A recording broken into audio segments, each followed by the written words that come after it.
streets louder.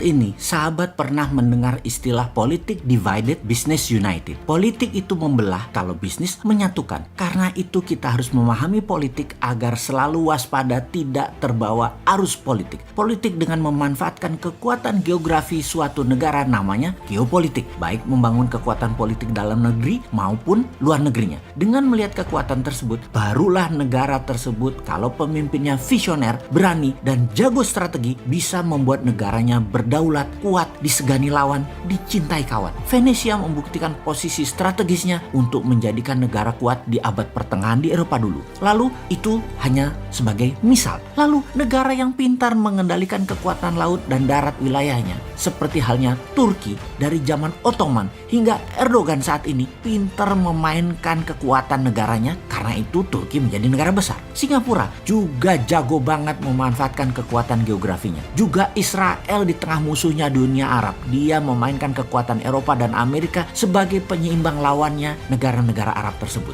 Banyak daerah strategi seperti Panama, Mesir, Taiwan, Hong Kong memainkan cantik wilayahnya. Namun banyak juga yang tidak pandai. Salah satunya adalah negara-negara Arab. Lokasinya strategis, sumber daya alam minyak dan gas strategis. Tetapi negara Arab tidak bisa menjadi negara superpower. Makmur iya, superpower atau negara besar, big country, tidak bisa. Atau dibacanya tidak boleh. Jadi yang membuat tidak boleh adalah negara besar dan negara superpower. Mereka rule the world saat ini. Karena itu dalam kacamata pertahanan negara, negara besar punya nation interest, punya tujuan bernegara terhadap negara lain. Dan kita harusnya membaca dengan teliti, karena nation interest negara lain menjadi nation threat, negara lemah. Menjadi ancaman kedaulatan negara lemah, nation interest negara besar lainnya. Kita bahas ini sejak lama. Kita kembali lagi agar paham bagaimana cara bernegara agar menjadi negara berdaulat. Agar Indonesia tidak goblok-goblok amat seperti negara-negara yang tidak berdaulat lainnya. Kita ini harusnya lebih besar dari Turki,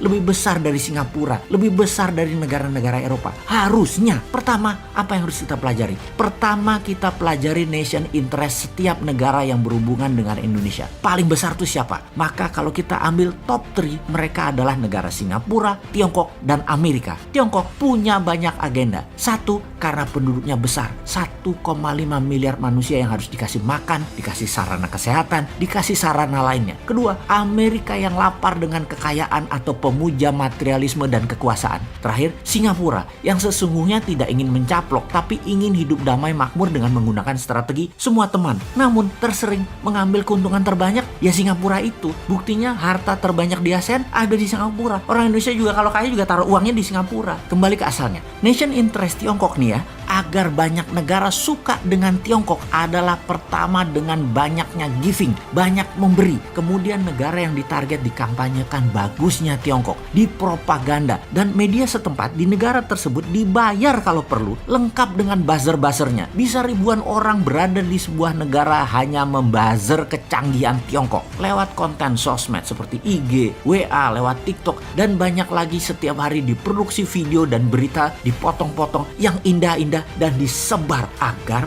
negara tersebut terpesona dengan Tiongkok. Jangan tanya media mainstream, digarap sejak lama. Film Hong Kong, film-film dinasti Tiongkok lama sudah diedarkan dan digencarkan, bahkan masuk ke Hollywood. Sejarah tulisan tentang Tiongkok digarap rapi. Itulah Kementerian Propaganda yang pegang dari Tiongkok. Semua informasi tersebut diorkestra dengan baik. Setelah media, apalagi yang digarap? Yang digarap adalah kebijakan-kebijakan bernegara, parlemen, dan partai-partai negara yang akan ditarget. Digarap setidaknya individunya. Orang mereka dalam tanda petik payroll, digaji, diopeni, diurusi, dimakmurkan dalam bahasa sederhananya. Namun bagi mereka yang tidak paham idealisme bernegara, semua itu seperti business as usual, kayak lagi bisnis biasa aja. Padahal mereka ini diarahkan untuk memuja Tiongkok, tetapi di kepala mereka ini bisnis kok gitu ya.